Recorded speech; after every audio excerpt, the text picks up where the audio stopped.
gaafattee namoonni ishiidhaaf kennuu didan irratti dhukattee karaan taaneen tarkaanfii fudhachuun yaalii akkasii goote. Godina Harargee Lixaa godina nagaa fi nageenya isaa mirkaneeffachuun hawaasni godinichaa yaaddoo nageenya tokko malee bobba'ee eegaluun jireenya isaa itti gaggeeffatudha. Haa ta'u malee miseensonni ABO Shanee godina nageenyaan beekamu kana jeequuf aanaa mi'eessoo jiddu gala godhachuun kanaan dura yaalii jeequmsaa taasisanis qindoomina qaamolee nageenyaa fi hawaasa aanichaatiin barbadaa'uun isaanii ni yaadatama.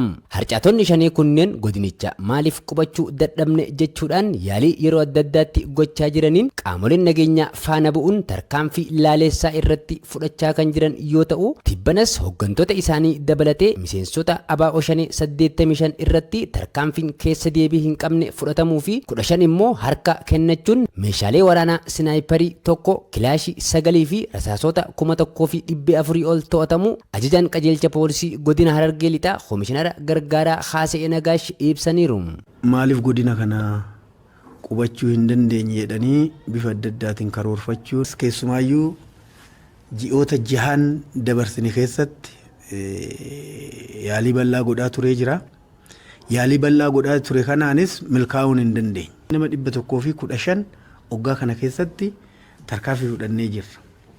Kana keessaa kan ajjeefame gara nama 85ti, kan harka kenne 15, kan qabame gara 15ti. Daa'imni isaa kanan duratti kaasee kasan nama 115, kan biraa loojistikii nama 66 kan to'anne.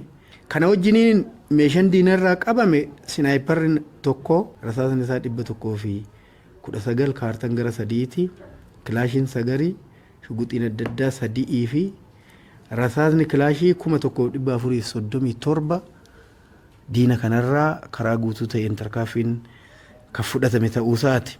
Miseensonni Shanee kunis hawaasni isaan deeggaruu dinnaan jimaa jalaa ciruu fi sangaa fudhachuu kan jalqaban ta'us tarkaanfii tibbana fudhatameen nageenyi kan bu'e ta'uu Komishinara Gargaaraa Haasa'ee Nagaashii fi jiraattonni himaniiru. Uummanni kun ishiidhaaf bitamuu didee, ishiidhaaf loojistikii ta'uu namni dide akka rifatee ishii jala galuu danda'u araashii isaa bakka jala fudhattutu jira.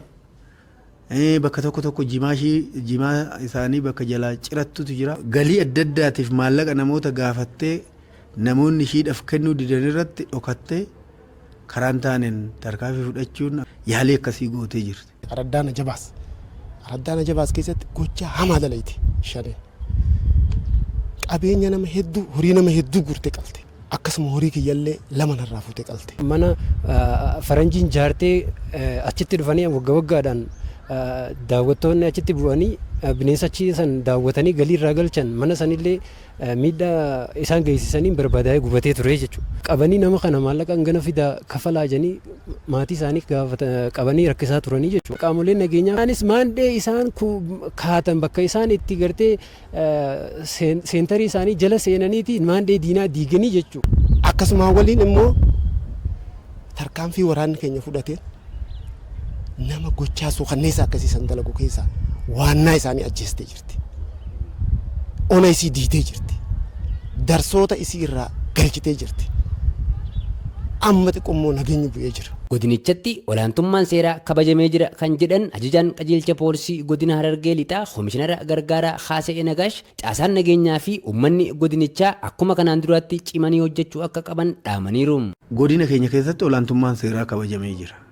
Bu'aan tokko uummanni isaa karaa nagahaatiif tasgabbiidhaan nageenyi isaa eeggamee oolee galuudha. Kanaaf caasaan keenyas uummanni keenyas kanarratti qophii guddaa godhuudhaan akkuma kanaan dura godinni keenya diina kanaan saaxilamuu akka hin dandeenye kan armaan dura hojjetan caalaa sirriitti cimanii hojjechuun akka irra jiraatu ergaa kodhaamuun barbaada. Qaamoleen nageenyaa fi hawaasni godina Harargee Lixaa dubbifne tokkos waliin ta'uun nageenya naannoo isaanii mirkaneessuuf kan hojjetan ta'uu dubbatan. Miseensonni keenyas halkanii guyyaa diina kana ofirraa qoluudhaaf halkanii guyyaa dadhabee oduu hin jedhin, beelee osoo hin jedhin, dhoobadhe osoo hin jedhin nageenya uummata keenyaaf dhaabbatee eeguu jira. Nuti immoo akka hawaasaatti uummata kana keessa hin dhosina taanaan homaa argamuu hin danda'u. Nuti immoo qabsoomne irratti qabsoomne humna badii kana, humna nu saamu kana, humna qe'ee keenya irraa nu buqqisuuf deemu kana irratti xiyyeeffannee nuti illee gaachana poolisa keenya nageenya keenya taanee adeemuu qabna.